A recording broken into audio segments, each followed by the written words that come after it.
Okay.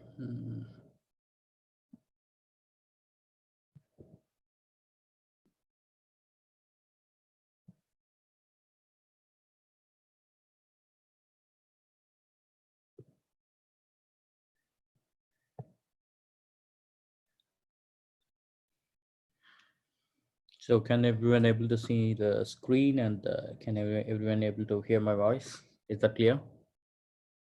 If so, type yes on the chat box. So you, those who have been already on my class, they know how to interact with me. So just type yes. Very good. Okay. Very good.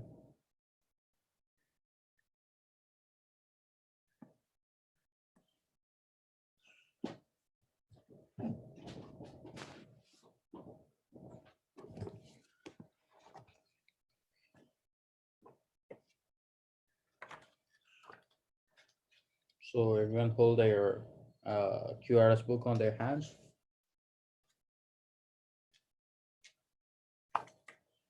So take from page number 36 to 45. That's going to be very crucial for you people because next 2 days we're going to be dealing with these things. Okay, next 2 days we're going to be dealing with these things.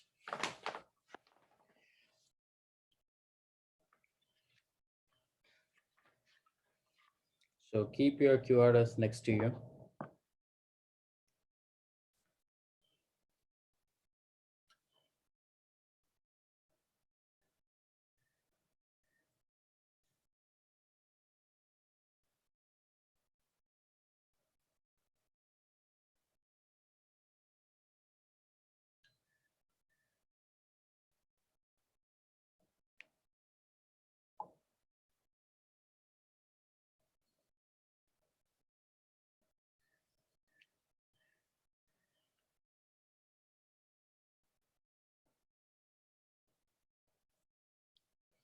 Let everyone join, and once they started, then we can start it faster.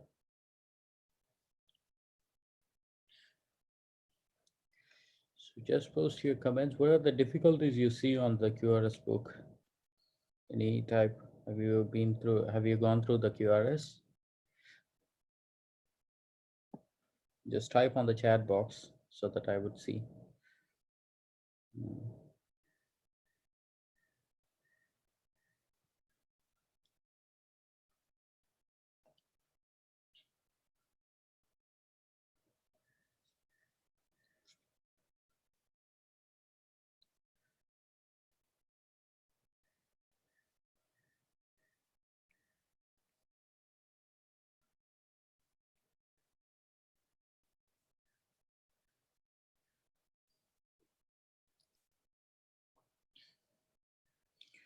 So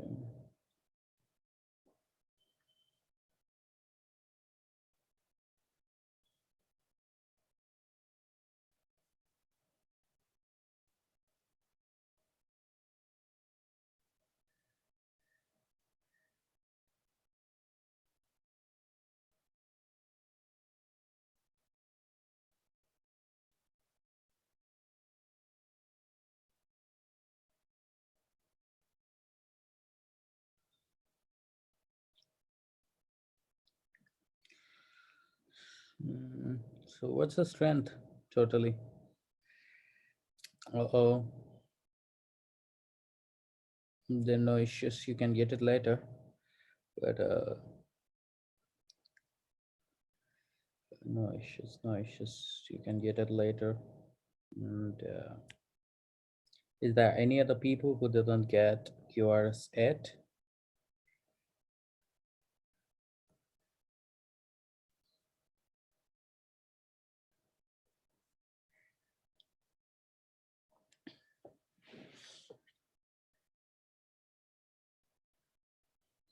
Is there any other people who didn't get QRS yet?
Okay.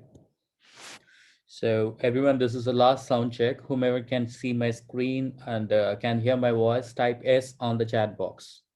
Quite faster. Just a last sound check and the visual check. Okay. 1, 2, 3. Everyone faster. 4, 5, 6, 7, 8. Any other? Okay. So everyone, almost like everyone can hear me, right? If I'm right. Okay, good. So today we're going to see about the biochemistry.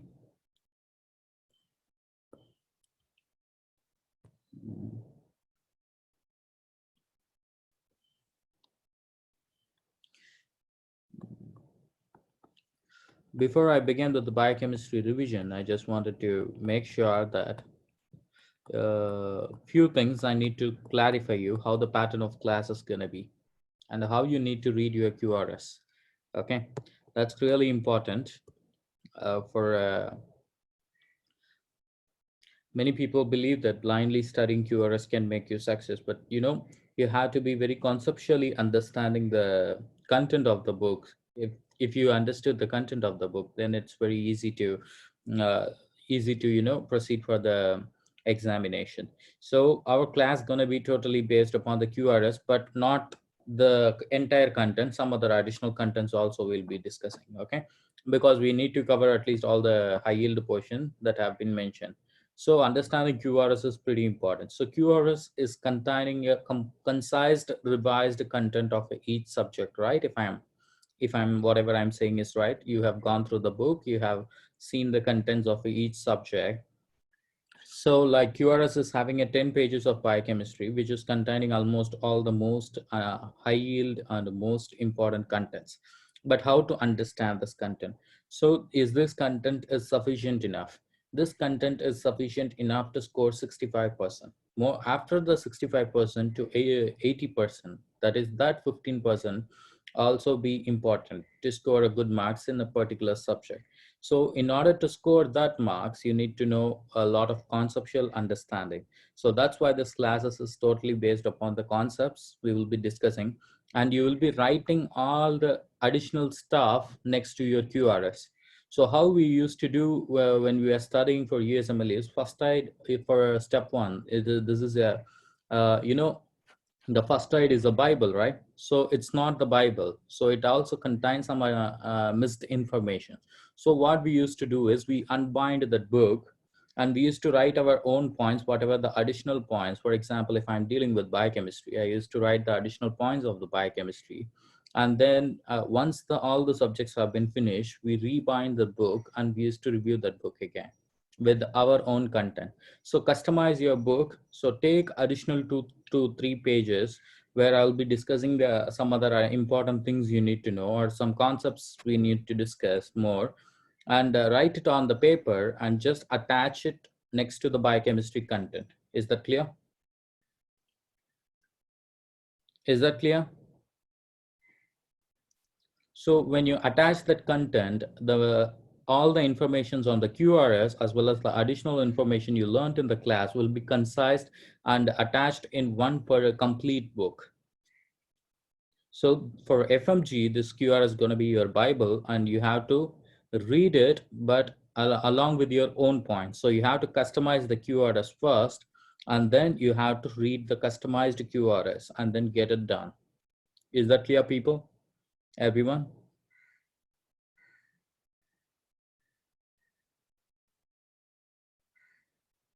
Okay, shall we proceed?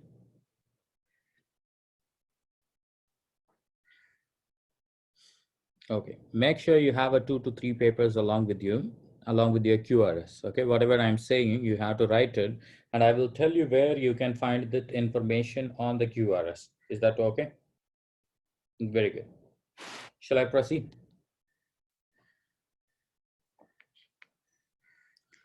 Okay, very good.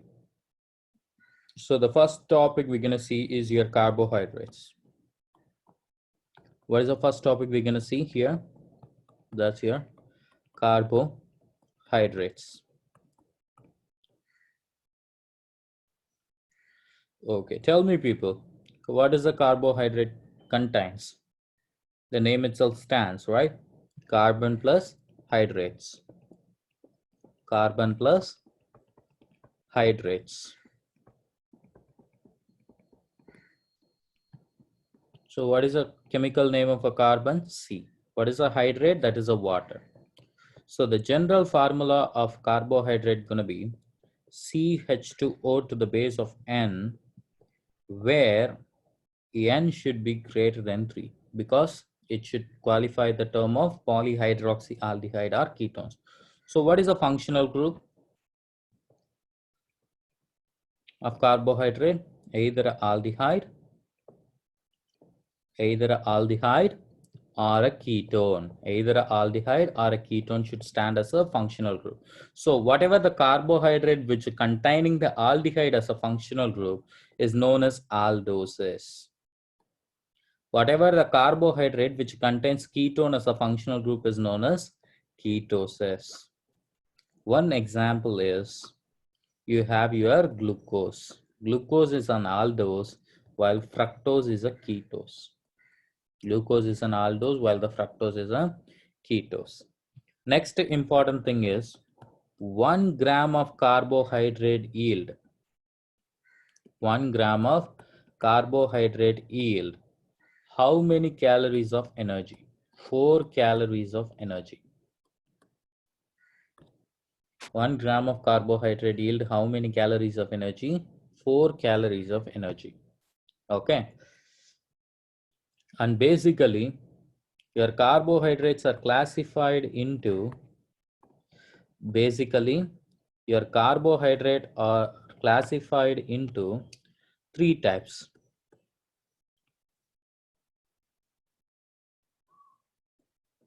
I will write it. Carbohydrates. Can everyone able to see the screen clearly? Can everyone able to see the screen clearly? Yes. So your carbohydrates are classified into 3 types, namely monosaccharides,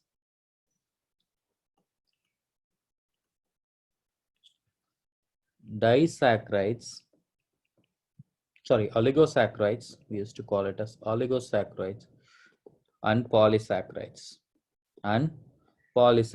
So in a Greek, saccharum means sugar. In a Greek, saccharum means what? Sugar. So monosaccharide means 1 sugar unit. How many sugar unit? 1 sugar units. Oligosaccharide means how many sugar units? 2 to 10 sugar units. 2 to 10 sugar units. While your polysaccharide means more than 10 sugar units. It is known as polysaccharides. That is, your monosaccharide is again classified based upon the number of carbon atoms as trioses, tetroses, and so on. Trioses, tetroses, and so on. Based on carbon number. Okay. And your oligosaccharides is further classified into disaccharide, trisaccharide, and so on. Okay. While your polysaccharides are further classified into homopolysaccharide and heteropolysaccharide. I will tell you what to write and what not to write. So don't need to worry about it. Homopolysaccharide means what? If the contained sugar units are all same. Contained sugar units are all same. And heteropolysaccharide means what? If the contained sugar units are all different. It's all different. Okay. And one important homopolysaccharide is your storage forms.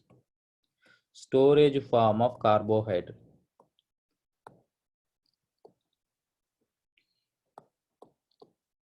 What are they? In a plant, your storage form of carbohydrate in a plant is called as starch. In animals, it is called as glycogen. or cellulose, glycogen. So your starch contain two units. One is your amylose unit. One is your amylose unit, and another one is your amylopectin units. Amylopectin units. It is a homopolysaccharide. It contains only glucose units. It contains what? Only a glucose units. Okay, so starch contain dash and dash, amylose and amylopectin. So this amylose are alpha 1 to 4 linkages, and this amylopectin are alpha 1 to 6 linkages. Amylopectin are alpha 1 to 6 linkages. So is that clear, people? So what is meant by carbohydrate? Carbohydrates containing carbon and hydrates. Yes or no? Type it, because I will tell you what to write and when to write. Okay? Is that clear? You know my pattern of lectures, right? Whomever attended my lecture before, they knew the pattern.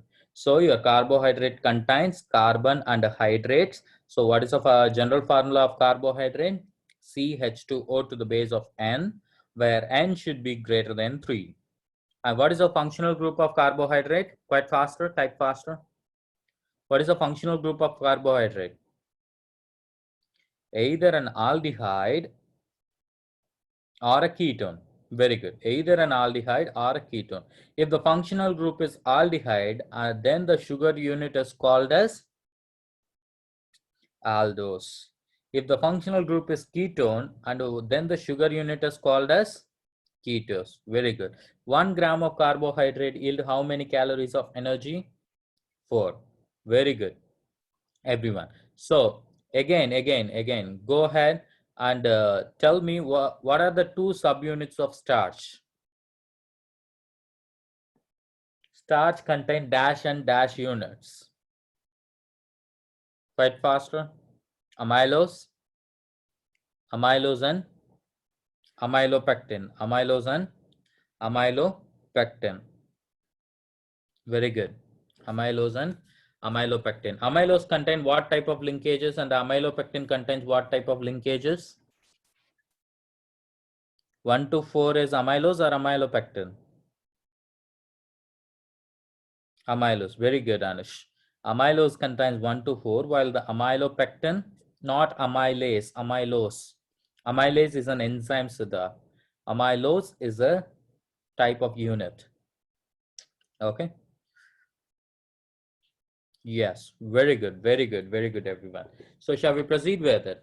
So what happens is whenever you take a dietary policy, whenever you take a diet,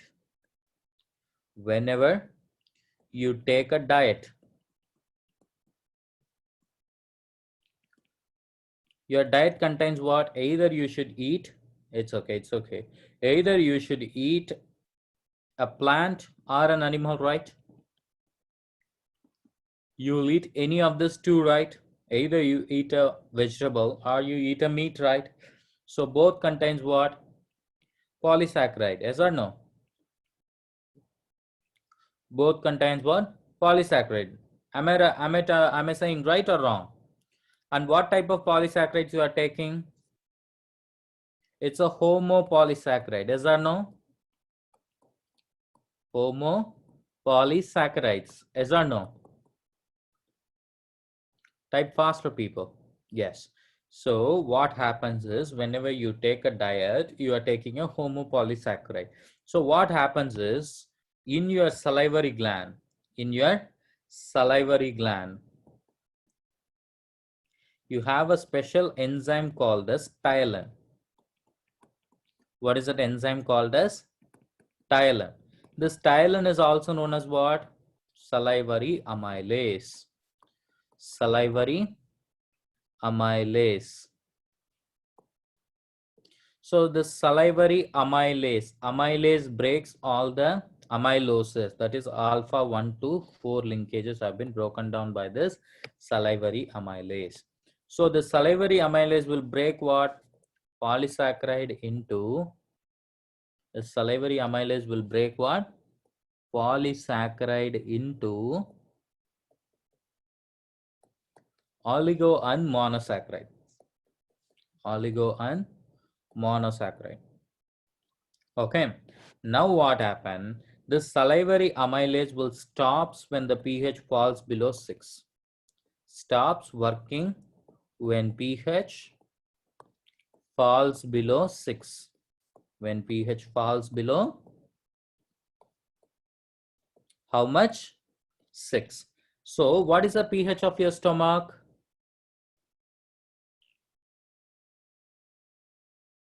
At least say me. At least say me. That is a pH of a salivary gland, Pavan Shankar, not 7. 7.35 to 7.45 is the pH of the blood. I'm asking about the pH of a stomach. Okay, tell me only this. Is this an acidic or a basic or neutral pH? Yes, very good, Chalapa. The pH is very acidic in stomach. Yes or no? So what happens is when you take a polysaccharide, your salivary amylase will break all the polysaccharides into oligo and monosaccharide while chewing. Okay, it mixes with the saliva and it mixes with the food and it breaks all the polysaccharide of your food into oligo and monosaccharide.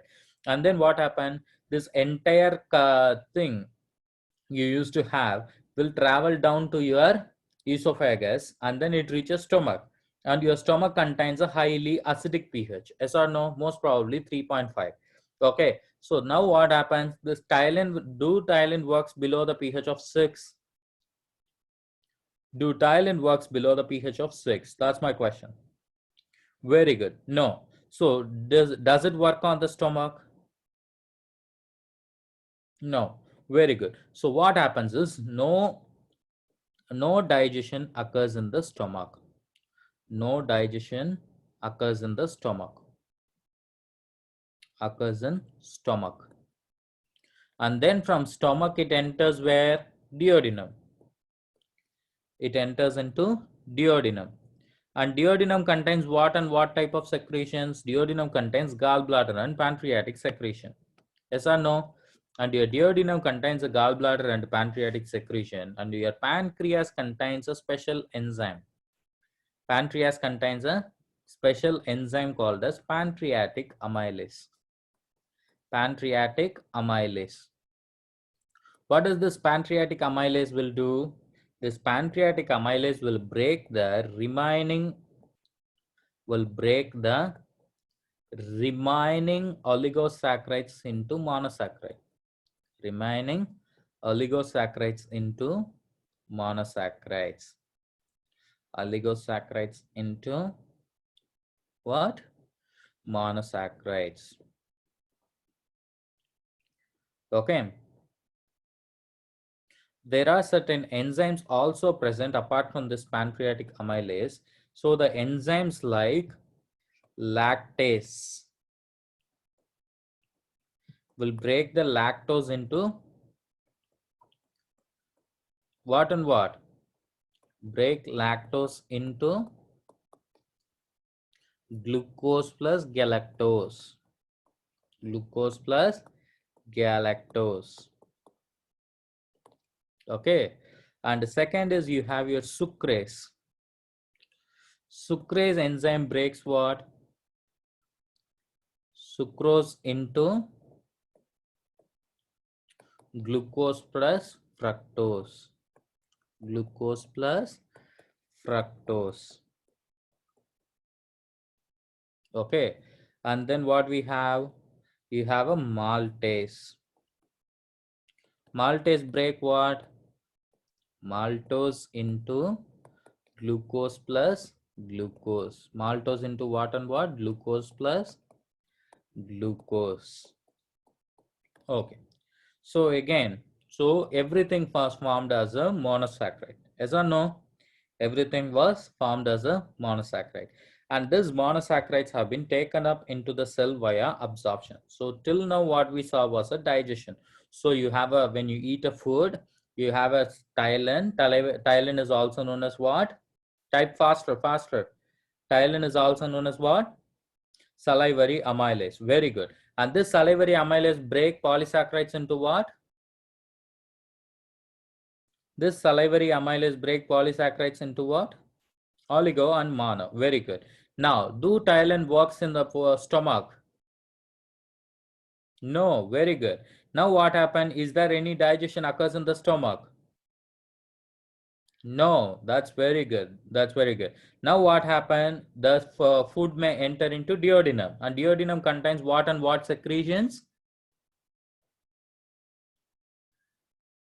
Your duodenum contains what and what secretion? Okay, gallbladder secretion and pancreatic secretions. Yes or no? And your pancreas secretes what enzyme specific for carbohydrate? Pancreatic amylase. Very good, very good. And this pancreatic amylase will break the oligosaccharides into what? Monosaccharide. Is there only pancreatic amylase present in the duodenum? No. We have additional enzymes. What are these enzymes? Important ones. Lactase will break the lactose into dash and dash, glucose plus galactose, and sucrase will break the sucrose into glucose plus fructose, and maltase will break the maltose into glucose plus glucose. Very good, people. So if they ask you what are the sugars which contains which forms a lactose, if they ask you a question, what and what sugar forms lactose, what do you type?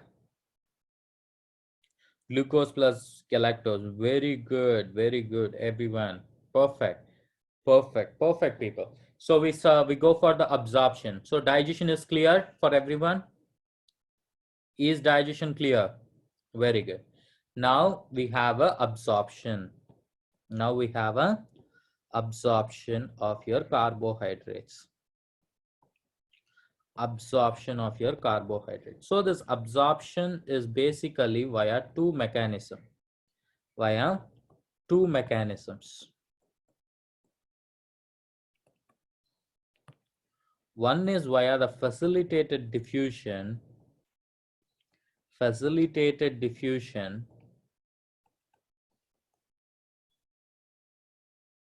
And another one is via your secondary active transport. Another one is via what?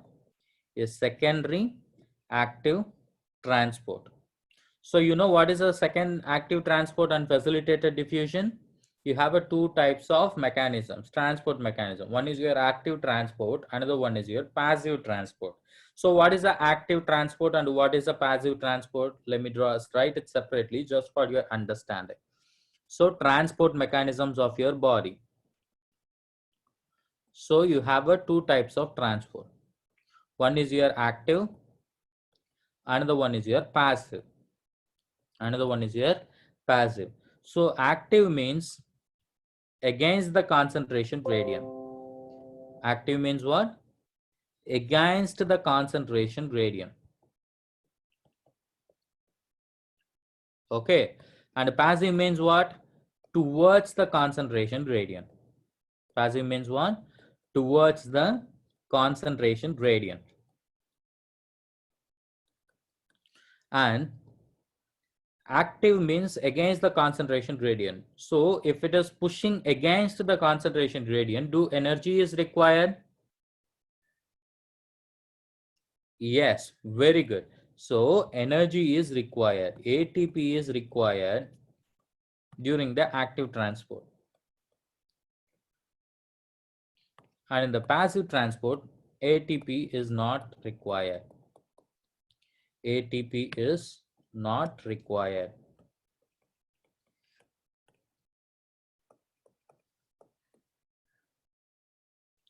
And your passive transport is divided into two types, namely passive diffusion or simple diffusion.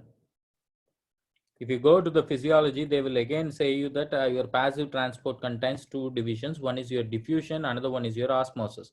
But I don't want to go deep into it. Okay. Can everyone able to see the screen? Can everyone able to see the screen? Okay. One second. Now, can everyone able to see the screen? Yes, very good. So passive diffusion and facilitated diffusion. Passive diffusion and facilitated diffusion. Osmosis is none of our topic, so I didn't go much into it. So what is meant by passive diffusion and facilitated diffusion? Direct diffusion. Direct diffusion, either of water soluble or lipid soluble. Either a water soluble or lipid soluble. How the water soluble is getting transferred, how the lipid soluble is getting transferred. Your water soluble is dissolved with the water and transports. Dissolved with the water and transport via the water channel and transported via water channels. Water channels. Is that clear? And lipid soluble can directly penetrate, right? Lipid soluble can directly penetrate. Is that clear, people? Passive diffusion. Okay, very good. So you have a facilitated diffusion. I already told you, is it towards the concentration gradient or away from the concentration gradient? Is it towards the concentration gradient or away from? Towards the concentration gradient. Okay, now what happens is substance will bind with the carrier protein. Substance will bind with the carrier protein on the cell membrane surface. Substance will bind with what? Carrier protein, and then this carrier protein will undergo conformational changes. Carrier protein undergo conformational changes. Conformational changes. Why is it happening again and again? One second, people. And the carrier protein will undergo conformational changes. And when carrier protein undergo conformational changes, what happens? Your substance will pass through. Substance will pass through the membrane. Will pass through the membrane. Can everyone able to see it? Can everyone able to see the screen? Okay, good. Okay, so this type of diffusion is your passive diffusion. Okay, this type of diffusion is your passive diffusion. And then what happened? Passive diffusion and facilitated diffusion.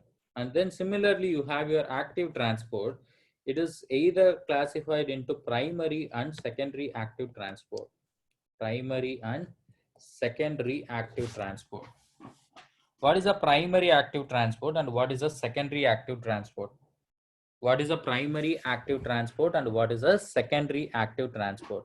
So your primary active transport means ATP will be spent.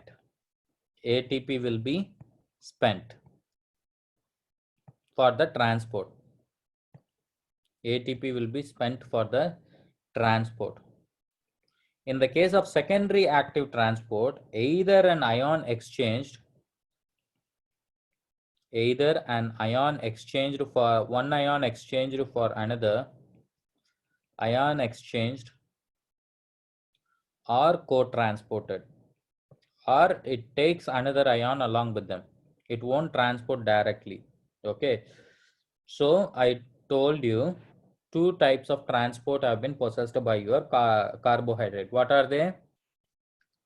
Two types of transport mechanism is available in your body for the absorption of your carbohydrate. What are they? Quite faster. No. Facilitated. Very good, Pawan Shankar. For a carbohydrate, facilitated and active transport. What type of active transport? Secondary active transport. Very good. Facilitated and secondary active transport. So I told you what is mean by facilitated transport. Just answer yes or no for my questions. Do you think ATP is required for facilitated transport? Is it towards the concentration gradient or against the concentration gradient? Towards. Very good, people. So is there carrier protein required or not? Yes, very good. So this is regarding the facilitated diffusion. And secondary active transport, is there any ATP required? Sometimes required, sometimes not. Okay, sometimes required and sometimes not. But overall active transport, is it towards the concentration gradient or against the concentration gradient? Against the concentration gradient. So ATP is required for active transport or not? Yes. Carrier protein is required for active transport or not? Yes, carrier protein is required. No, it's not no. Yes, carrier protein is required. So how the primary active transport works is the substance binds with carrier protein, carrier protein will break the ATP, and undergo conformational changes,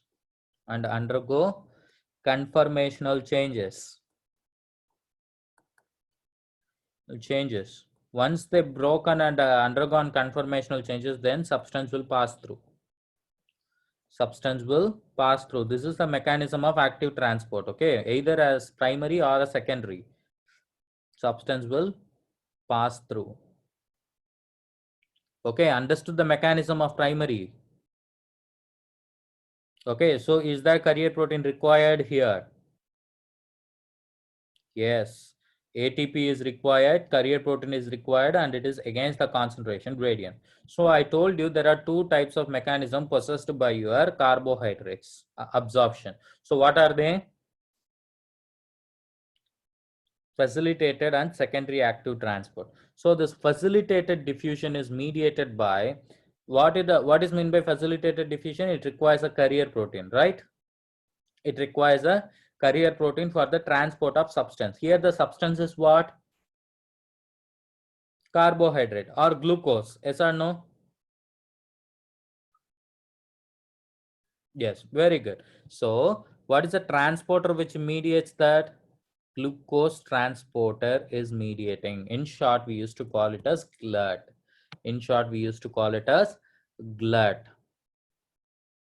Okay, in short, we used to call it as what? GLUT, glucose transporter. And in the secondary active transport is mediated by your special type of transporter called as SGLT, sodium glucose luminal transporter. GLUT is called as glucose transporter.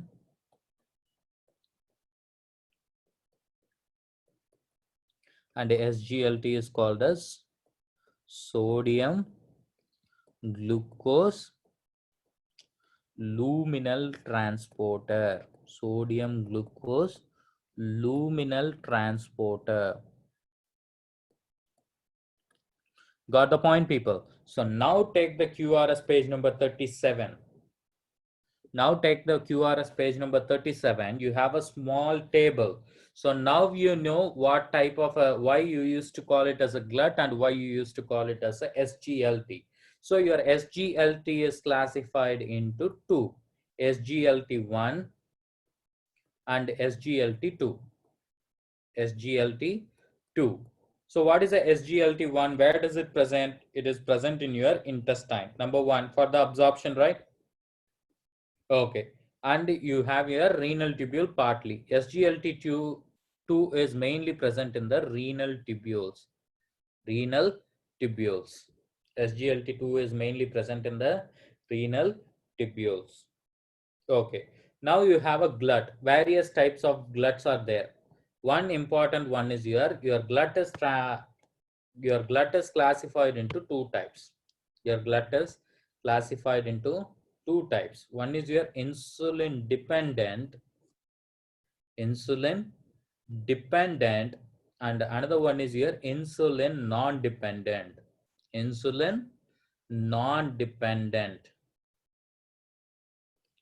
Okay, you got the page number 37 on QRS. You saw the table or not? Yes or no? The location of each GLUT and SGLTs.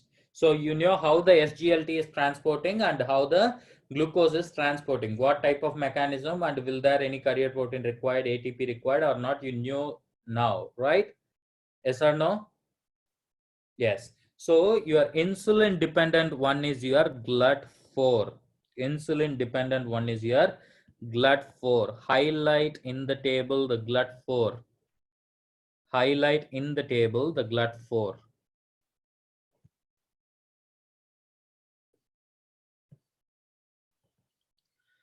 Highlight in the table the GLUT4. Pretty important MCQ. People, you should not miss it. Okay.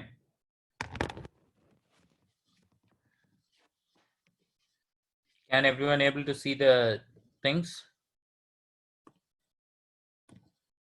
Very good. So highlighted. So next important thing is, what are the locations of this GLUT4?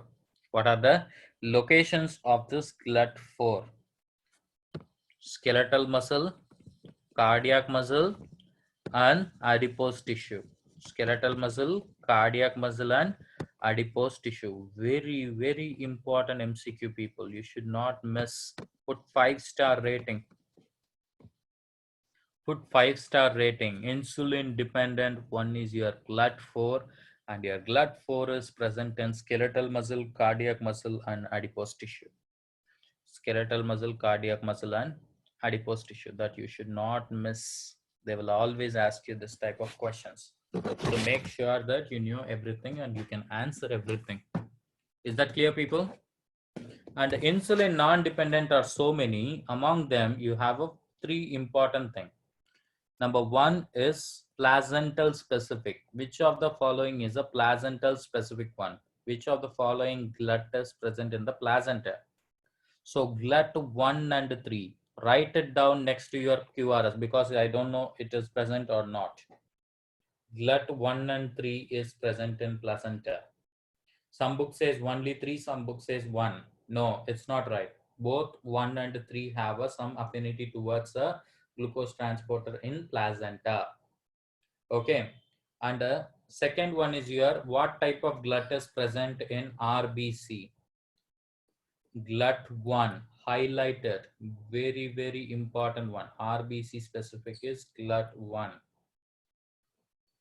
Okay. And then third one is your fructose specific one. Which one is your fructose specific? Fructose specific, GLUT5. GLUT5, very, very important MCQ, people. GLUT5. Okay. And which one is present in the pancreas? Beta cells of islets of pancreas, which secretes insulin actually, but it is dependent on a non-insulin. Beta cells of islets of pancreas. Islets of pancreas. GLUT2. GLUT2. Very, very important MCQ. Okay. Clear. Only remember these things. You got the point? You got the table? How you interpret the table? You got it? Clear? Okay. So what are the available absorption mechanism we are having? One is your facilitated diffusion. Another one is your active transport. Is that clear, people? Secondary active transport, whatever. Anish, you're right. You're more specific. I rather appreciate it. Okay. So your facilitated diffusion is mediated by what? Your facilitated diffusion is mediated by what? Quite faster. GLUT. Yes, very good. And the secondary active transport is mediated by SGLT. What is the location of your SGLT1? Intestine. And location of your SGLT2? SGLT2, renal tubules. Very good people. And what is what are the two types of classification that your GLUT is having based upon the insulin? If it is insulin dependent, what type of GLUT is an insulin dependent one? 4. Very good. What is the location? Type faster. What is the location? Skeletal muscle, cardiac muscle, and adipose tissue. Very good. Everyone is perfect. Okay. And the placental specific ones are blood 1 and 3. Very good, people. Very good. And your RBC specific ones are 1. That's perfect. And what type of glut is present in beta cells of islets of pancreas? 2. What type of glucose transmitter is present in your heart? Faster, faster, faster. 4. Very good, very good. Which one is your fructose specific? Fructose specific. Which one is present in your scrotum or testis? Testis, testis. Again, 5. Very good. And which one is your placental specific?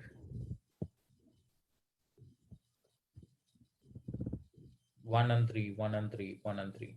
Very good, people. Do you understood now the table? Very good. Any doubts regarding the digestion and absorption?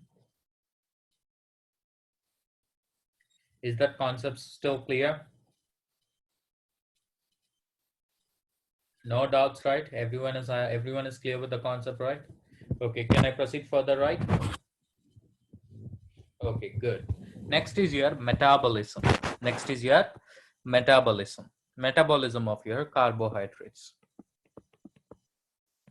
Metabolism of your carbohydrates. So in the metabolism, the very first thing we're gonna see is your glycolysis. Glycolysis. Okay. So what is the location of your glycolysis? In the cytosol. What is the location? In the cytosol. And what is the definition? What is the definition of your glycolysis? Conversion or breakdown of glucose. I told you glycolysis. Lysis means what? Breakdown. Breakdown of glucose. Breakdown of glucose. Is there a complete breakdown? No. Breakdown of glucose into what? Into a 3 carbon compounds. Breakdown of glucose into 3 carbon compounds. So what is this 3 carbon compound? In the presence of oxygen, the 3 carbon compound is pyruvate. In the absence of oxygen, the 3 carbon compound is lactate. Okay. In the presence of oxygen, the 3 carbon compound is pyruvate. And in the absence of oxygen, the 3 carbon compound is lactate. Very, very important MCQ and very good Bonassi. It was right. Okay. So you got the end products. So the end product of your aerobic glycolysis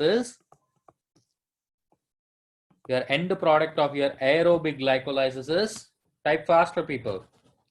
Pyruvate. Very good, very good. And the end product of your anaerobic glycolysis is very good. Faster, faster, faster. Lactate. I want everyone to type faster, okay? Lactate. Good. Very good. Now we will discuss about the cycle.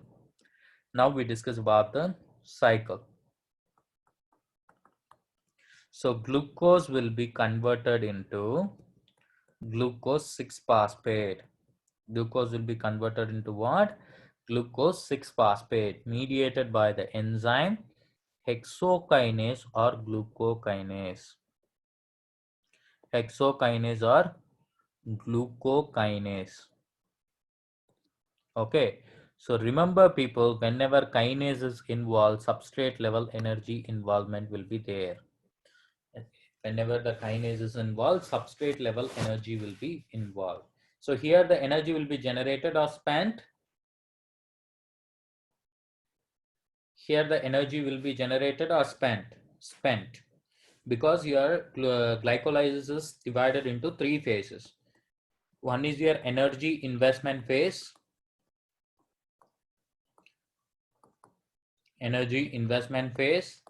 Another one is your splitting phase. Another one is your energy generation phase. Okay. So here the ATP is spent. So ATP is broken down into ADP plus inorganic phosphate. And this phosphate is attached with the glucose on its sixth position. That's why glucose will become glucose 6-phosphate. So here the hexose is glucose is a hexose because it contains a 6 carbon atom and it is a aldose. So glucose is a aldohexose. Understood? Glucose is a aldohexose. So you have a hexokinase or glucokinase enzyme which converts the glucose into glucose 6-phosphate by breaking down the ATP into ADP plus inorganic phosphate. Now this formed glucose 6-phosphate will be converted into fructose 6-phosphate. Fructose 6-phosphate. So glucose is a aldose or a ketose? Glucose is a aldose or ketose? Type faster.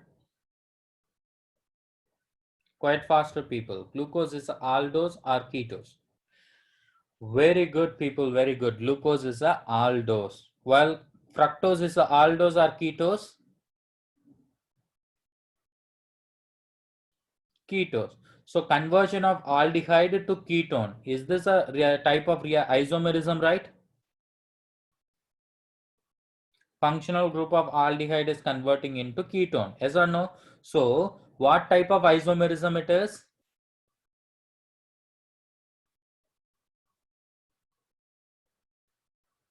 Functional isomerism, right? Because the aldehyde is converting into ketone, the functional group is changing. So the functional isomer of aldehyde is ketone. That's what we studied in our 12th class. So isomerization is a reaction, and this reaction is mediated by the enzyme isomerase. But what isomerase? It contains a sugar. So what type of sugar it is? Based upon number of carbon atom, glucose and fructose are hexoses. Yes or no? And it contains a phosphate group. So phosphohexose isomerase. Phosphohexose isomerase is the group or is the enzyme which converts the glucose 6-phosphate into fructose 6-phosphate. Glucose 6-phosphate into fructose 6-phosphate. Now the formed fructose 6-phosphate will be converted into fructose 1,6 bisphosphate. Formed fructose 6-phosphate will be converted into fructose 1,6 bisphosphate. Mediated by what enzyme? Phosphate is attached on the first position, right? Since phosphate comes from where? From ATP, right? ATP will be converted into ADP plus inorganic phosphate, right? So when ATP is involved, what will be the enzyme ends with the name of? What will be the suffix of enzyme whenever ATP is involved? Kinase. Very good, people. What kinase it is? Phosphofructokinase, because it contains a phosphate group and the sugar is fructose. Phosphofructokinase 1 especially. This phosphofructokinase 1 is known as rate limiting step or key enzyme or first committed step of glycolysis or first committed step of glycolysis.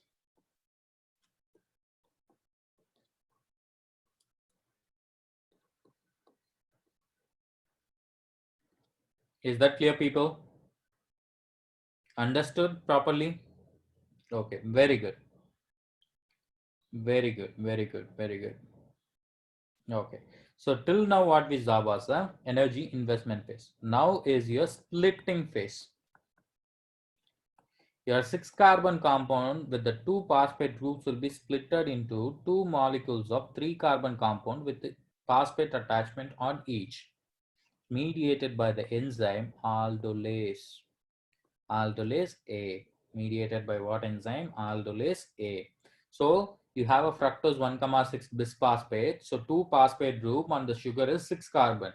So it will be broken down into 1 phosphate with the 3 carbon and 1 phosphate with the 3 carbon. Hey, is it possible or not? Yes.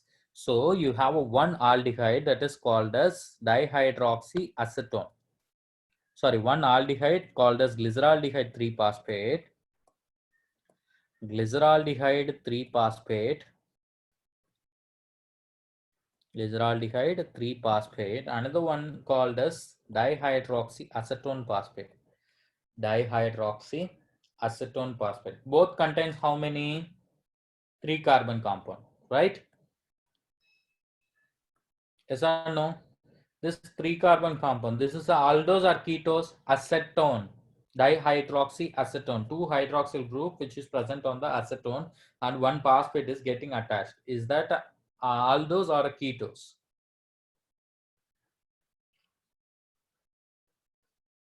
Is that a aldose or a ketose? Dihydroxyacetone phosphate.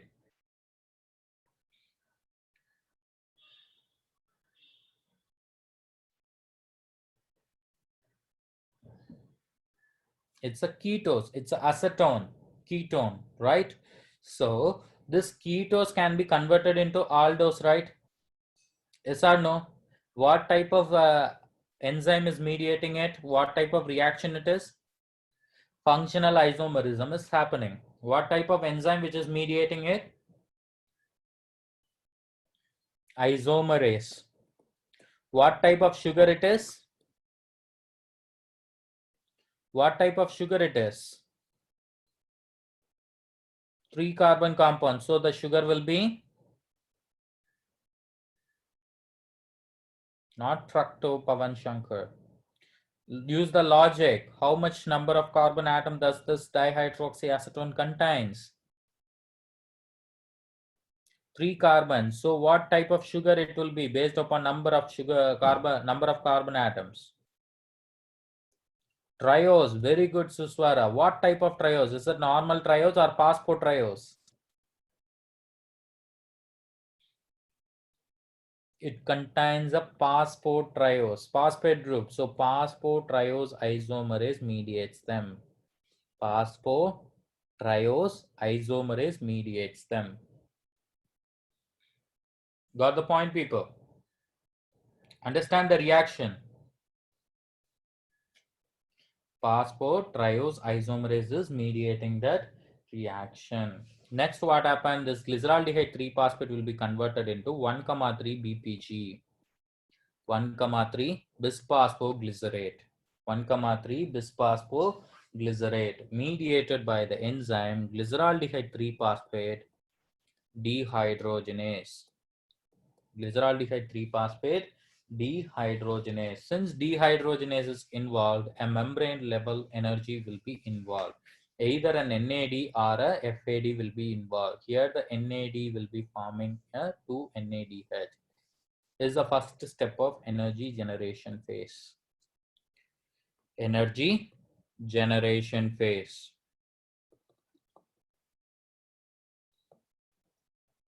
Is the first step of energy generation phase. So what happened? NAD will be forming a NADH, and one molecule of NAD can give rise to 2.5 ATP. So we have two molecules of glyceraldehyde, right? The formed DHAP will also get converted into glyceraldehyde. So two molecules of glyceraldehyde 3-phosphate will be converted into two molecules of dihydroxy 1,3 bisphosphoglycerate. Yes or no? So two molecules of NADH will be formed, right? One molecule can give rise to 2.5 ATP, right? So how much amount of ATP is generated during this process? How much amount of ATP is generated during this reaction? That is, the two molecule of glyceraldehyde 3-phosphate will be converted into two molecules of 1,3 bisphosphoglycerate, leading to the formation of two molecules of NADH. I told you one molecule of NADH can yield 2.5 ATP. So now how many molecules of NADH have been formed and how many ATPs are generated during this process? How many ATPs are generated during this process is my question. Quite faster, quite faster.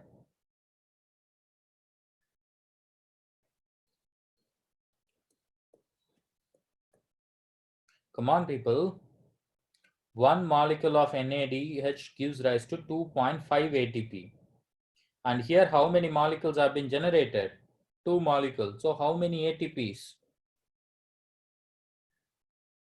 Yes, Yes. Five ATPs.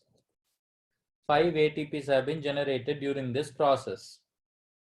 5 ATPs have been generated during this process, and the 2 1,3 BPG will be converted into 3 PG, 3 phosphoglycerate, mediated by the enzyme phosphoglycerokinase. I told you, since kinase is involved, substrate level energy production will be involved. ATP will be involved.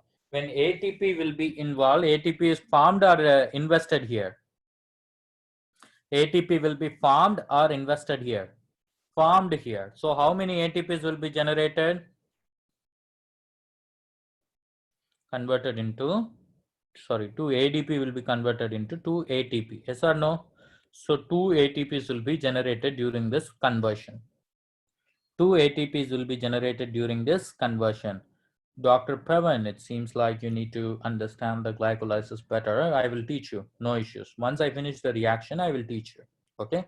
Don't be confused. Okay? Sure? Okay. Now what happened? This 3 PG will be converted into 2 PG, 2 phosphoglycerate.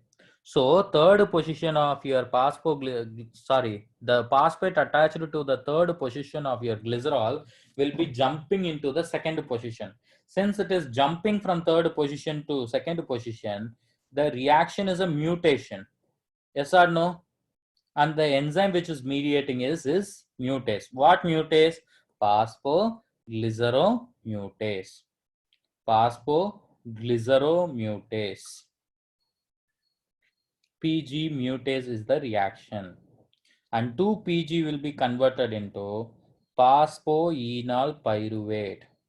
2 PG will be converted into phosphoenol pyruvate, mediated by the enzyme enolase.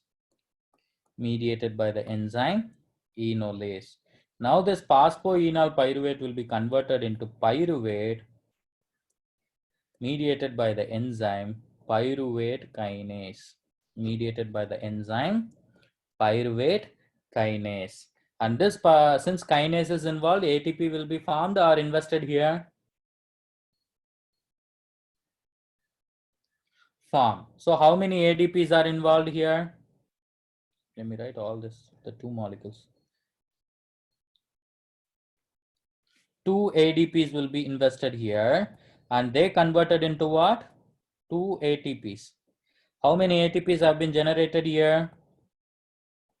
2 ATPs have been generated here. How many pyruvate have been formed here? 2 molecules of pyruvate. One glucose can give rise to how many pyruvate in the glycolysis? 2 molecules of pyruvate will be generated. And in the absence of oxygen, this pyruvate can convert into lactate. In the absence of oxygen, this pyruvate can be converted into lactate, mediated by the enzyme lactate dehydrogenase. Mediated by the enzyme lactate dehydrogenase. Since dehydrogenase is involved, membrane level energy involvement will be there, right? I told you, right? So what type of membrane level energy involvement? Either NAD or FAD will be formed. So the formed NADH before will be used up here. The formed NADH will be before will be used up here, and converts into NAD. And converts into NAD. So it have been the whatever formed before have been used up, and then they have been replaced. So now this is your exact glycolysis. So what is the location of glycolysis? From the first, what is the location of glycolysis? Cytosol. What is the location of glycolysis? Cytosol. So what is the definition of glycolysis? Conversion of glucose or breakdown of glucose into 3 carbon compound. What is the 3 carbon compound in the presence of oxygen? Faster people. Pyruvate. And what is the 3 carbon compound in the absence of oxygen? Lactate. Okay, now go for the reaction. What are the 3 phases of glycolysis? What are the 3 phases of glycolysis?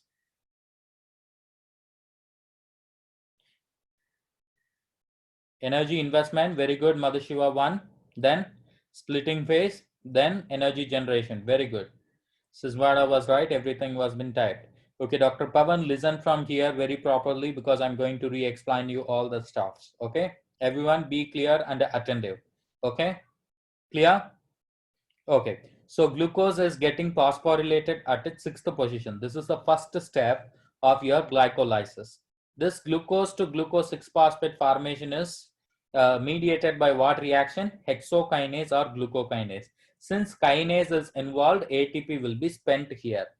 I would rather write -1 ATP here. Okay, so ATP is spent into ADP plus inorganic phosphate, and that phosphate is getting attached to NH sixth position. 1 second, people. Hello. boss சொல்லுங்க. சொல்லுங்க சொல்லுங்க கேக்குது.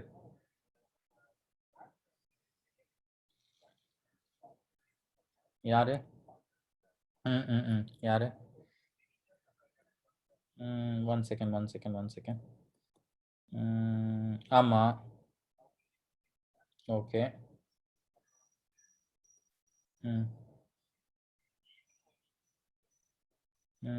1 second.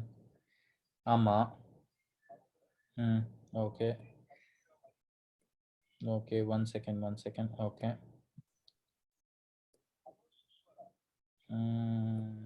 Okay, 1 second.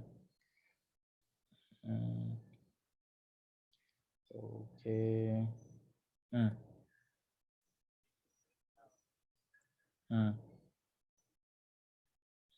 1 second, people.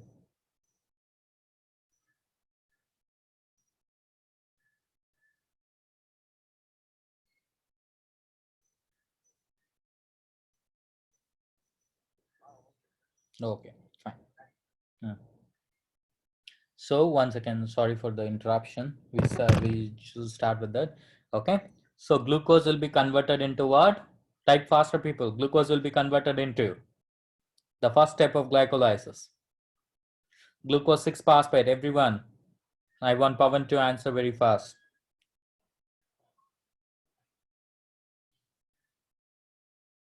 Someone had turned on the video, kindly switch off it.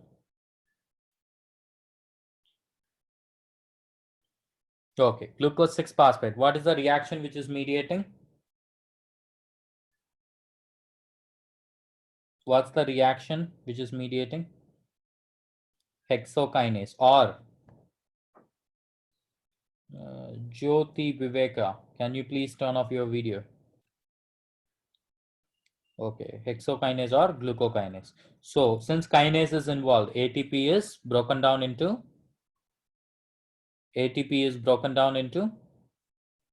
ADP plus phosphate. Very good, people. So this hexokinase or glucokinase is called as the first irreversible step of glycolysis. First irreversible step of glycolysis. Understood? Okay, next is glucose 6-phosphate.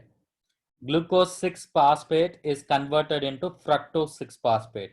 Glucose 6-phosphate is converted into fructose 6-phosphate. Since the aldehyde is converting into ketone, what type of reaction it is? Isomerism. Since the aldehyde is converting into ketone, what type of reaction it is? Isomerism. So what enzyme which is mediating it? Directly type the enzyme. No, Chandana, it's not PFK. It's a phosphohexose isomerase. Phosphohexose isomerase. Very good, very good. Okay, now what happened? This fructose 6-phosphate is converted into fructose 1,6 bisphosphate. Fructose 1,6 bisphosphate mediated by the enzyme PFK1. PFK1. Very good, everyone. PFK1 is also known as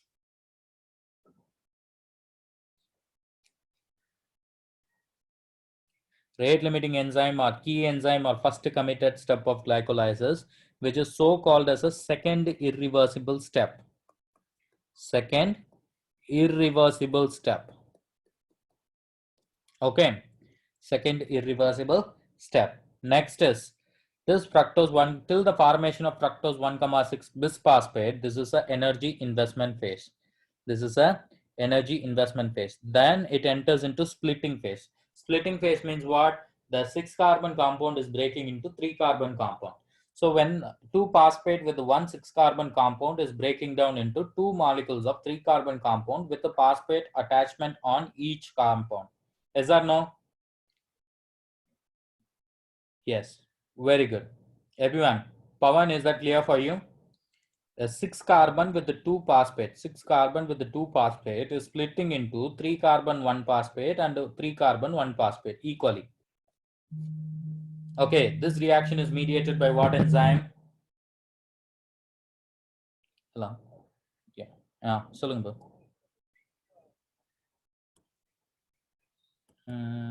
Benita.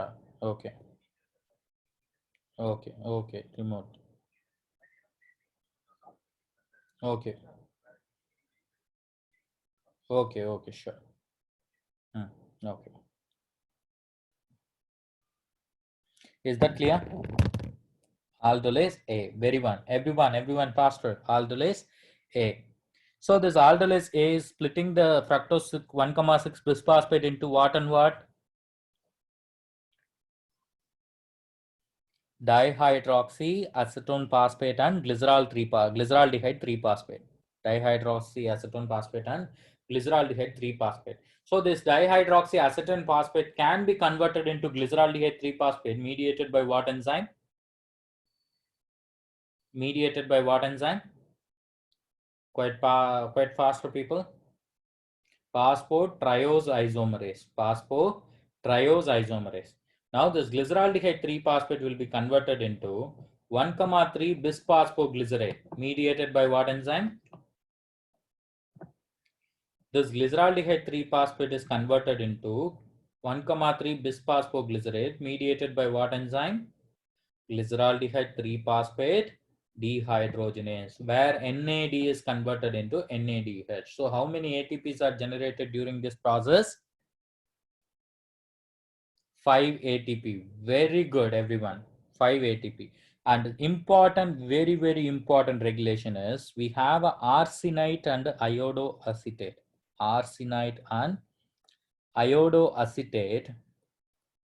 Iodoacetate will inhibit this enzyme. Arsenite and iodoacetate will inhibit this glyceraldehyde 3 phosphate dehydrogenase enzyme.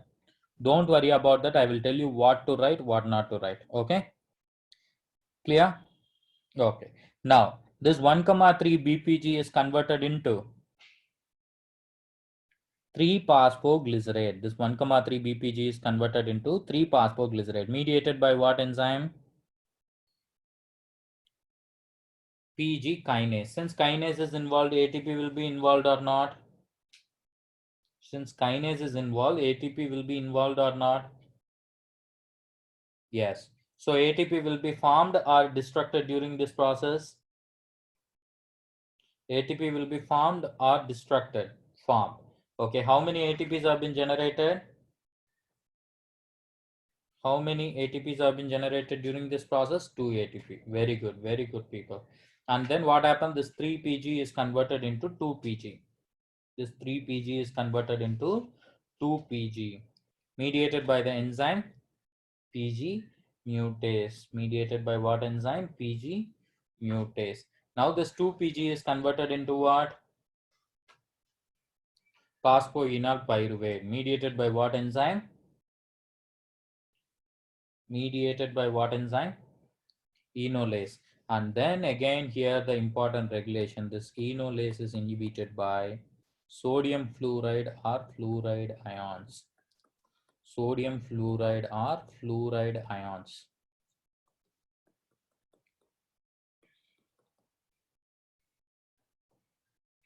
Some people say sodium fluoride and some people say fluoride ions. Very important MCQ people. Put 5 stars. Sodium fluoride or fluoride ions.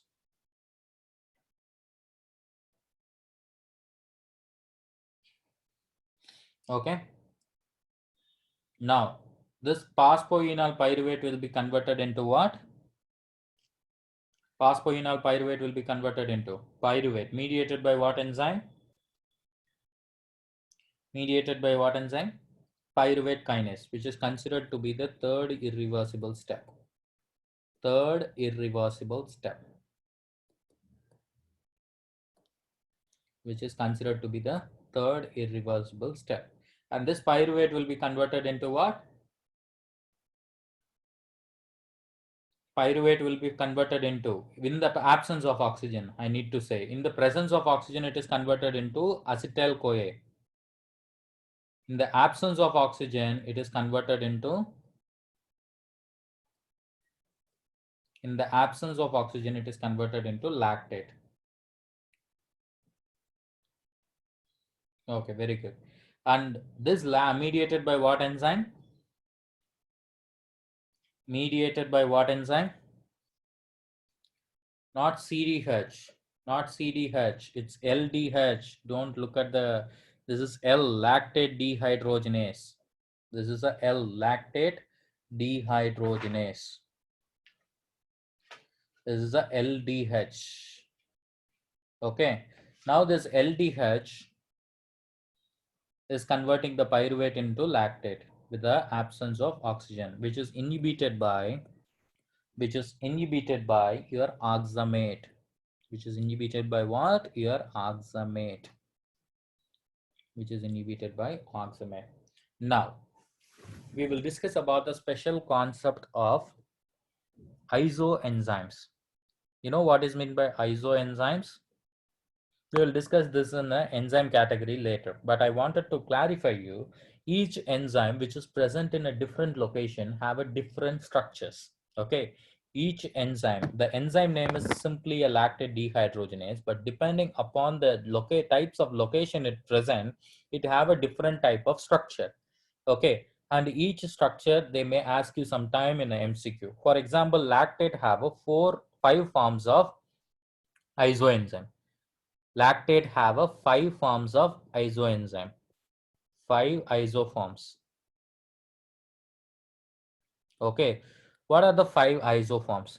It have a 4 subunits. Okay, it have a 4 subunits, either a H or M, either a H or M. Okay, remember with it have a 2 subunits which is divided into 4 units. Okay, so the first category, the first isoform is 4H isoform. 4H isoform. Second isoform is 3H and 1M component will be there. 3H and 1M component will be there. What will be the third isoform? 2H, 2M component. Yes or no? And what will be the fourth one? Say me the fourth one. H triple M. Very good. H triple M. And what will be the fifth one? M. Yes, very good people. So these are the 5 isoforms of your LDH. So all 4 H is present in your heart, myocardium. All 4 is present in your heart, myocardium. And your triple HM is present in your RBC. And triple HM is present in your RBC. And double HM will be present in your brain. Double HM will be present in your brain. And H triple M is present in your liver. H triple M is present in your liver. And then all triple M will be present in your muscle, skeletal muscle, I would rather say, which is present exactly in the table number, page number 43 of your QRS book. Very, very important MCQ. Page number 43 of your QRS book. Okay. So these are the 5 categories: LDH 1, 2, 3, 4, 5. Okay. In a normal human beings, in a normal individual, for a diagnostic purpose, I'm saying you, okay, your normal individual, your plasma LDH2 will be greater than LDH1. Okay, plasma LDH2 will be greater than LDH1. But in the case of a infarction, your LDH1 will be greater than LDH2. Your LDH1 will be greater than LDH2. Write it next to the table itself. Flipped ratio of LDH in a myocardial infarction? Very, very important MCQ, people. Flipped ratio of LDH in a myocardial infarction. LDH1 and LDH2. In a normal ratio, it should be, what is a normal individual? What is the LDH ratio of normal individual? What is it? 2 greater than 1. In the case of myocardial infarction, 1 greater than 2. Very, very important, people. What is the location of what is the type of LDH present in the heart? Type with the functional units. Type with the H. Skeletal muscle. 4M. And what is a brain? Brain contains what type of LDH? Flipped ratio of LDH is a diagnostic marker for.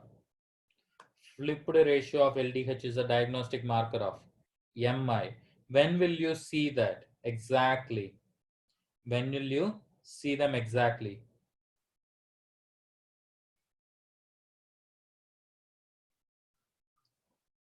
Raised levels of LDH in myocardial infarction is seen in exactly when? 8 to 10 hours. 8 to 10 hours. Okay. Raised levels of LDH1 will be seen in 8 to 10 hours, which is so called as diagnostic marker of your MI. Okay, clear with that stuff? Clear with the glycolysis? Clear with the glycolysis? Tell me. Okay. Now, tell me what is the net ATP gained at the end of aerobic? What is the net ATP gained at the end of anaerobic? What is the net ATP gained at the end of aerobic and what is the net ATP gained at the end of anaerobic? Aerobic 5 ATP, Surya is saying 5 ATP, then anaerobic. Any other options from the other people? Quite faster, people. Calculate how much have been generated, how much have been spent. Calculate. Angeline Queen is saying 7 for aerobic, okay. Anush is saying 9 for aerobic, okay. Any other answers? Quite faster. What happened to Pavan? What happened to Pavan? Quite faster, Pavan. I want you to type the answer. What is the net ATP gained at the end of aerobic glycolysis and anaerobic glycolysis? Calculate. How many have been generated? Pavan is saying 5. Banazi is saying 7. Sudha is saying 9. Okay. Madhu is saying 9 for aerobic. For anaerobic,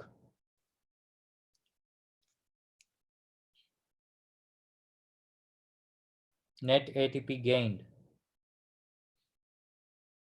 Okay, listen, people. So you have a 5 ATP plus 2 plus 2. 9 ATP have been generated. Yes or no? How many have been spent here? 2 have been spent here. So the net ATP will be 9 minus 2 ATP. So how much is the net ATP gained? 7 ATP, exactly. 7 ATP. Okay, and in the case of absence of oxygen, so NADH formed before will be used up here. So how much ATP will be used up here? So 5 ATP. In the 7 ATP, how much used up here? 5 ATP. So what is the net ATP gained at the end of anaerobic glycolysis? Very good, people. 2 ATP. 2 ATP.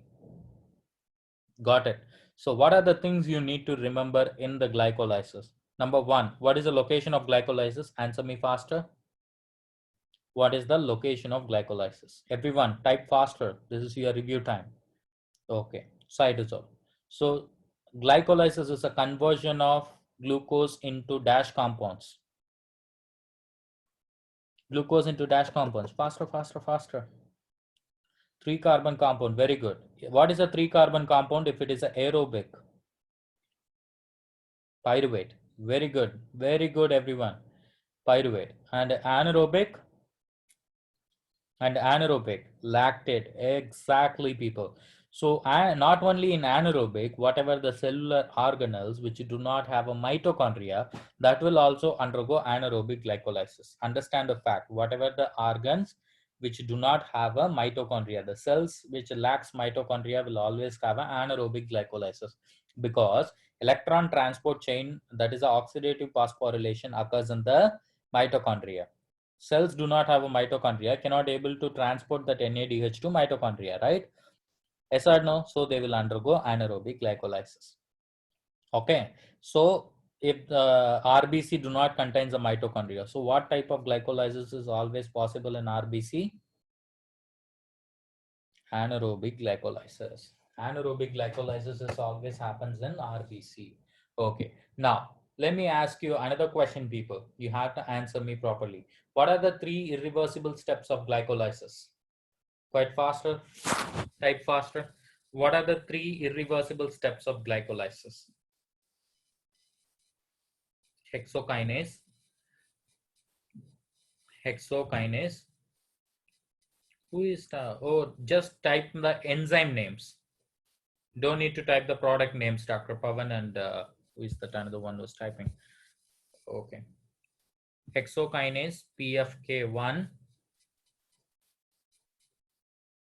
PFK1, not enolase. Pyruvate kinase, pyruvate kinase, very, very important, people. Don't type the product name, Chandana, just type the enzyme names, because they used to ask only if there is a step, then there is a enzyme names in biochemistry. Okay, is that clear? What are the 3 irreversible steps? Once again, faster, everyone. Hexokinase or glucokinase, then PFK1, then pyruvate kinase. Very good. PFK1 and pyruvate kinase. Okay, very good. So fluoride ions are added to the blood sample in order to dash.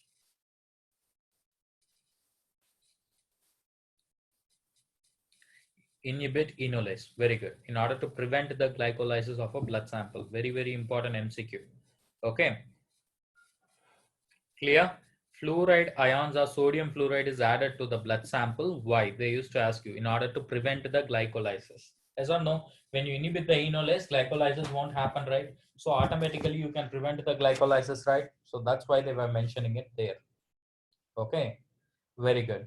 Next important is your arsenate and iodoacetate inhibits what enzyme?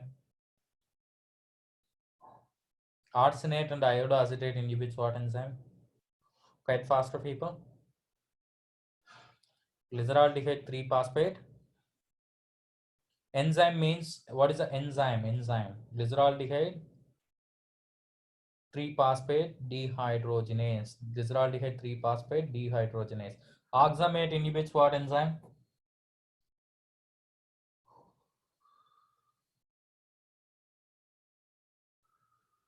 LDH. Very good. What are the 5 subtypes of LDH? Which one is present in heart? Which type is present in heart? 1. You used to write LDH1 and then you used to write subunits HH. What type is present in liver?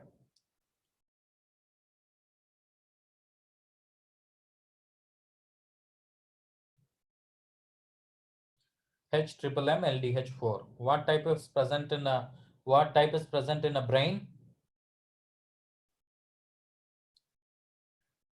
3.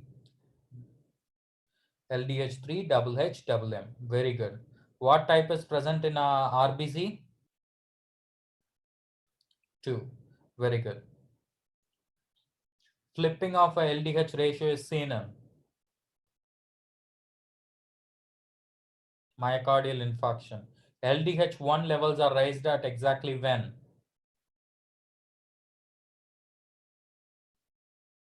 8 to 10 hours. You people have mastered glycolysis, but there are still one more thing in glycolysis I wanted to make sure that you know that better. So write down the difference between hexokinase and glucokinase. I told you there are 2 enzymes, right? for the conversion of your, there are two enzymes for the conversion of your glucose to glucose 6 phosphate. One is your hexokinase or glucokinase. Yes or no? Hexokinase or glucokinase. Hexokinase is present in almost all tissues. Hexokinase is present in almost all tissues, while your glucokinase is present in mainly liver and pancreas sometimes, but mostly glucokinase is present in liver. Okay. Now, since hexokinase is preferable for all hexoses, hexokinase is preferable for all hexoses, either it is a glucose or it is a fructose or it is a galactose. Hexokinase can take over, but glucokinase is specific for glucose, but it doesn't mean it can carry only glucose. Okay, it can also carry the other substances, but glucokinase is most preferable option will be glucose, but it can also take the other one. But hexokinase shows the importance to everything. Okay, is that clear, everyone? Everyone? Yes, very good. So now third one is, if there is a preference for everyone, the receptor affinity, receptor love hexokinase more than glucokinase, right? Because it can take anything, right? Yes or no? So affinity will be increased or decreased in the case of hexokinase? Affinity will be increased. So what happened to the glucokinase? Affinity will be decreased or increased? For a glucokinase, affinity will be increased or decreased? Very good, decreased. When affinity is decreased, low amount of drug is required to occupy all receptors, or high amount of drug is required to occupy all receptors? When affinity is low, low amount of drug is required to occupy all receptors, or high amount of drug is required to occupy all receptors? High. Very good. So the Vmax value will be high. So the Vmax value will be high. And similarly, in the case of hexokinase, Vmax value will be high or low? Vmax value will be high or low? Low. Very good. And since the Vmax value is low, Km value will also be low. Here, since the Vmax value is high, Km value will always be high. Km value is the drug concentration required to reach half of its maximum value. Okay, Vmax is a maximum and Km is a half of its maximum. Okay, Vmax is maximum and Km is a half of its maximum. So since the Vmax is also high, Km value will also be high, right? Understood the difference? Okay, so these are the important differences of your hexokinase or glucokinase. Now take the QRS book. On the carbohydrate, the very first one is your glycolysis. On the QRS book, take the glycolysis. So what are the things we had covered in a glycolysis? Breakdown of a glucose into 3 carbon compound. Yes or no? Hexokinase have a high affinity, low Km. Is that mentioned here? Yes or no? Now you know why. And glucokinase have a high Km and low affinity. Now you know why. Yes or no? And you know other differences as well. Which one is having a Vmax value high, which one is specific for glucose, which one is a liver one. Everything you knew now, right? Yes or no? Now, you have a vitamin B2 FAD is not necessary. And glucose oxidation, it is a major pathway. Location of glycolysis, you know that, right? What is the location of glycolysis? Cytosol. Very good. Now, it gives the immediate energy for muscle contraction. Obviously, it gives the immediate energy for muscle contraction.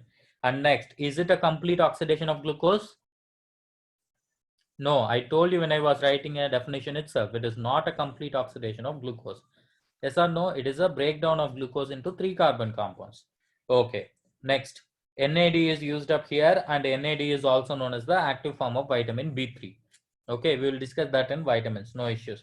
And what is the net ATP gained at the end of aerobic glycolysis? 7 plus 2 molecules of pyruvate. Anaerobic glycolysis,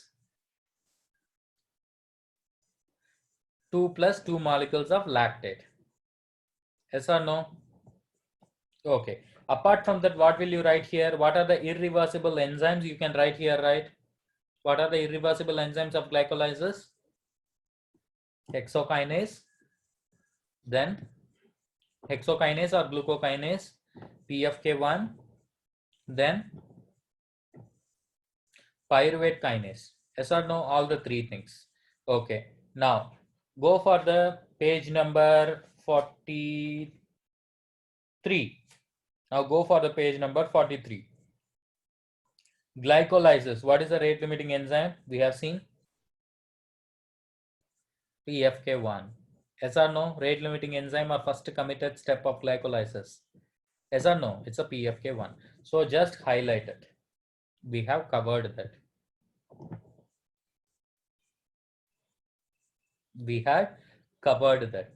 And apart from that, what will you write? You can write regulations, right? In the glycolysis, next to glycolysis, you can write regulations, right? So enolase inhibits what enzyme? You can write, right? Oxamate inhibits what enzyme? You can write, right? Yes or no? Yes. And apart from that, what will you write? Arsenate and iodoacetate inhibits what enzyme? All these three things you can write next to the glycolysis here, right? Yes, very good. So this is how you need to customize every book into your book. So you can now customize the glycolysis on your own. Yes or no? And then you can now understood like lactate dehydrogenase subtypes. What are the 5 subtypes of lactate dehydrogenase? On that lactate dehydrogenase, there is some space, right? You can, what will you write on that space? Flipped ratio of LDH is seen in myocardial infarction. So in a normal individual, LDH2 is greater than 1. In a myocardial infarction, LDH1 will be greater than 2. Raised levels of LDH is seen in 8 to 10 hours. All these things you can fill up the gap on them, right? Yes or no, people? So just write and take a break of 5 minutes. You can cover up all these things. We will look back again and we will finish glycolysis prior to the lunch. Most probably by 1 o'clock, we will finish the carbohydrates, entire carbohydrates. Is that clear? Do you want a break, right? It have been 1.5 hours. So take a 10 minutes of break and you can come back now. So far you understood the classes, good? So far you understood how to organize this QRS in a conceptual basis. So take this QRS as a Bible and reorganize this Bible on your own pattern, customize yourself, and then you can read it very easily. Okay? So simply mugging up won't work out here. So how to organize all the things, how we can able to work on each things will help you to understand the concepts really better. Okay? Got the point, people? Okay, take a break now. So it have been like 11:40. So when will you come? 10 minutes is enough for you people, right?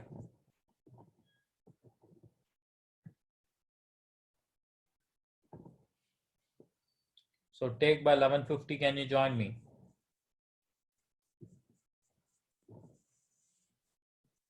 Okay then. Reorganize again, write it for 5 minutes and take a 5 minutes of break and come back again by 11:50. We will be continuing it. Okay, clear everyone, take care, have a break.